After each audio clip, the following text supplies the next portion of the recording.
বিষয় ছিল যে একটুখানি সর্দি হলেই গাটা গরম হয়ে যাবে, সাথে সাথে জ্বর, মানে ওর সর্দি হলে আমি সঙ্গে সঙ্গে টেনশন। আমি মানে একদম ওটা 100% সাথে শিওর ছিলাম যে সর্দি হয়েছে মানে গা গরম হবে, তার মানে জ্বর, জ্বর মানে 3 দিন ওর জ্বর কমবে না, এবার আমাকে ডাক্তারের সাথে ওর সাথে থাকতে হবে। এবার ওর এমন একটা জিনিস যে জ্বর হলে পুরো বিছনা সজ্জা, মানে তাকানোর মতো কোনো কায়দা থাকতো না, নিজে টেনশনে পড়ে যেতাম।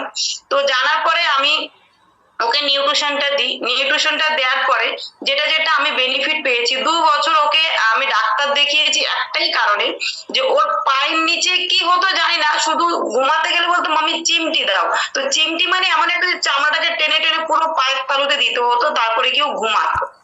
তো সেই জন্য বুঝতে পারতাম না যে কেন হয়। ডাক্তারকে যখন দেখিয়েছি ডাক্তার বললো যে অ্যালার্জির প্রবলেম আছে। তো আমি বললাম ঠিক আছে অ্যালার্জির প্রবলেম আছে, তারপরে বললো হয়তো কিছু পায়ের তলায় পড়েছে খেলতে গিয়ে। তো সেটা 1 দিন 2 দিন 3 দিন কন্টিনিউ 2 বছর হতে পারে না।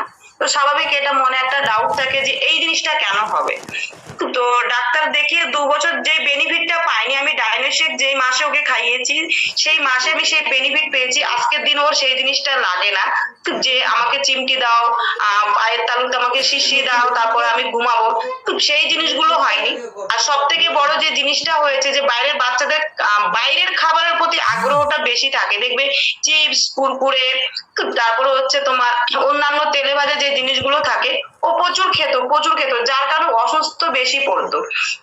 আর আমাদের এখানে বড়া পাও বলে একটা খাবার পাওয়া যায় যেটা তেলে ভাজাই থাকে, ফেমাস, বোম্বাইয়ের ফেমাস, সেটা সবাই জানো। তো ওই জিনিসটা বেশি খেতে ভালোবাসতো, সবসময় ওটাই খেত, বাড়ির খাবার খেত না। শাকসবজি এখনো কমই খায়, কিন্তু যতটুকু আমি ওকে দিই ততটুকু ডাইনোসেক তো দিই সাথে, তো প্রপার প্রোটিনটাও পেয়ে যাচ্ছে ওখান থেকে। তো কম বেশি এখন অনেকটা খাওয়াও চালু করেছে, কিন্তু আগে শাকসবজি কিছু খেত না, শুধু চিপস কুরকুরে বড়া পাও, যার কারণে সবসময় অসুস্থ হতো। তো ডাইনোসেক দেওয়ার পরের থেকে যেটা দেখলাম যে ওর বাইরের যে খাবারটাও খেত সেটার থেকে আগ্রহ কমে গেছে, নিজে থেকেই বন্ধ করে দিয়েছে। যে আমি ওকে বলেছিলাম, ও যখন ডাইনোসেক তো 2টো ফ্লেভারে পাওয়া যায়, একটা চকলেট ফ্লেভার একটা স্ট্রবেরি, ও স্ট্রবেরি পছন্দ করে না, চকলেট ফ্লেভারটা খায়। যখনই খেয়েছে খাওয়ার পরে ওর যখন ওটা শেষ হয়ে গেছে আমাকে বলছে আরেকটা এনে দাও। তো আমি বলছি ওটা আমি দিতে পারি, তবে তোকে কিন্তু চিপস কুরকুরে বন্ধ করতে হবে। আমি বন্ধ করতে রাজি, কিন্তু আমাকে ডাইনোসেক দিতে হবে। আমি বললাম হ্যাঁ ঠিক আছে আমি দেবো। ও কিন্তু নিজের থেকেই সেই দোকানের খাবারগুলো বন্ধ করে দিয়েছে। সে বন্ধ করেছে যে মুখে যে রুচিটা যে ডাইনোসেক খাওয়ার পরে হয়েছে, সেটা মানে বাইরের খাবার প্রতি যে আগ্রহটা, ওটা কিন্তু ডাইনোসেকের মাধ্যমে বন্ধ হয়ে গেছে।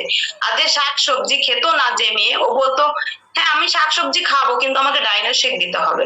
তো ডাইনোসেক দিলেও শাকসবজি ভাত সবই খায়, কিন্তু এখন যেটা হয়েছে যে বাইরের খাবার বন্ধ করে ওর ঘরের খাবার খাচ্ছে, ওয়েটটাও ওর গেন হয়েছে। ও সব সময় এই 9 কেজি 10 কেজি এইরকম 11 কেজি, এবার 7 8 9 বছরের বাচ্চার কি 10 11 কেজি ওয়েট হলে কেমন লাগে বলো।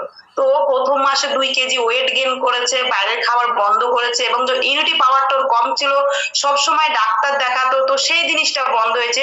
আমি 2021-এ ওয়েট লস করি, তো প্রথম মান্থে আমি আমার ওয়েট লস করার পরে নেক্সট মান্থে ওকে ডাইনোসেকটা দিই। তো নেক্সট মান্থে ডাইনোসেক দেওয়ার পরেই সেই থেকে 2021 থেকে 2024-এ আমার মনে পড়ে ওকে আমি 2বার ডাক্তারের কাছে নিয়ে গেছি। একবার নিয়ে গেছিলাম খুব জ্বর হয়েছিল, বাইরের ইনফেকশনটা হয়েছিল এইখানে থেকে।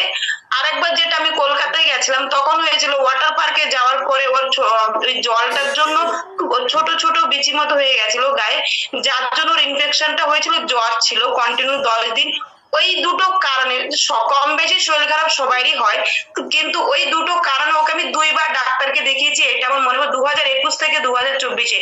আর তো প্রত্যেক মাসে আমাকে ওকে ডাক্তার দেখাতে হতো। তো এটা আমার বেস্ট প্ল্যাটফর্ম আর বেস্ট কমিউনিটি, যেটা আমি পেয়েছি বেনিফিট, প্লাস আমার বাচ্চাও পেয়েছে। তো thank you make my chef community, thank you Anwesha ma'am create করার জন্য, যার মাধ্যমে আমি এই নিউট্রিশনের সন্ধান পাই, আমি সুস্থ আছি, আমার বেবি সুস্থ আছে। তো তোমরাও তোমাদের বেবিকে এইভাবে, যদি কারো বেবি এরকম সমস্যা থাকে যে অ্যালার্জির প্রবলেম, ধুলোবাড়িতে খেলে, ইউনিটি পাওয়ারটা সব থেকে বড় প্রয়োজন আমাদের। ইউনিটি পাওয়ার যদি কম থাকে তাহলে বেবিরা কিন্তু কমজোর হবে। তো ইউনিটি পাওয়ার তাদেরকে বাড়াতে হবে। যে অনেক সময় হয় না যে হরলিক্স, বোনবিটার, তারপরে কমপ্ল্যান, এগুলো আমাদের বাচ্চাদেরকে দিয়েই থাকি। তো সব থেকে বেটার জিনিস এটা হচ্ছে আমাদের ডাইনোসেক। কমপ্ল্যান, হরলিক্স এটা আমি আমার বড় মেয়েকে অনেক খাইয়েছি, অনেক কৌটো আমার ঘরে রয়েছে। তখন তো জানতাম না যে আমাদের গুড নিউট্রিশন আছে। যখন আমি নিজে জয়েন করে আমি নিজে জানতে পারি, তো আমার ছোট মেয়েকে কিন্তু আমি কমপ্ল্যান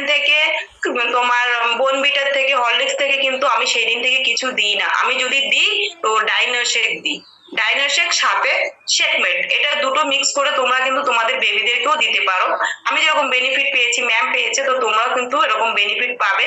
আশা করবো প্রত্যেকে